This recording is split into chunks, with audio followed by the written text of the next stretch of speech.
आता बघूया टॉप 9 मोठ्या बातम्या। मुंबईचा पारा अचानक 39 ते 40 अंशांवर पोहोचल्याने मुंबईमध्ये उष्णता वाढली। पुढील 3 दिवस उष्णतेची लाट राहणार। मुंबई महापालिकेकडून अलर्ट जारी। ठाणे जिल्ह्यात सोमवारी सर्वाधिक तापमानाची नोंद। मुरबाड बदलापुरात पारा 42 अंश पार, तर जिल्ह्यात सरासरी 41 अंश सेल्सिअस तापमानाची नोंद। 25 मे पर्यंत कर भरला नाही तर दंडासह जप्तीची कारवाई होणार। थकीत मालमत्ता कर आकारणीसाठी मुंबई पालिकेची कठोर पावलं।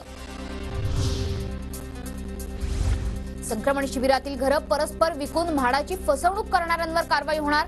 म्हाडा विकास महामंडळाचा महत्त्वाचा निर्णय। मुंबईतील आचारसंहिता भंगाच्या कारवाईची निवडणूक आयोगाकडे नोंद नाही। 2014 ते 2019 दरम्यान आचारसंहितेचा भंग कारवाईची कोणतीही माहिती आयोगाकडे उपलब्ध नसल्याची माहिती समोर।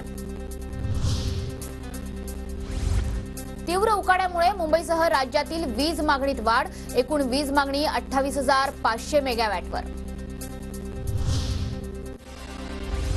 रेल्वे आरक्षणासाठी प्रवाशांचे हेलपाटेच। कळवा दिवा स्थानकात वाढीव प्रवासी आरक्षण प्रणाली उभारण्यास मध्य रेल्वेचा नकार। मुंबईतली झाडं मोकळा श्वास घेणार। उच्च न्यायालयाने फटकारल्यानंतर झाडांवरील दिव्यांची माळ हटवण्यास सुरुवात। एपीएमसी बाजारात आंब्याच्या 1.25 लाख पेट्या दाखल। आंब्याला 200 ते 800 रुपये डझनचा भाव। कोकणसह इतर राज्यातूनही आंब्यांची आवक।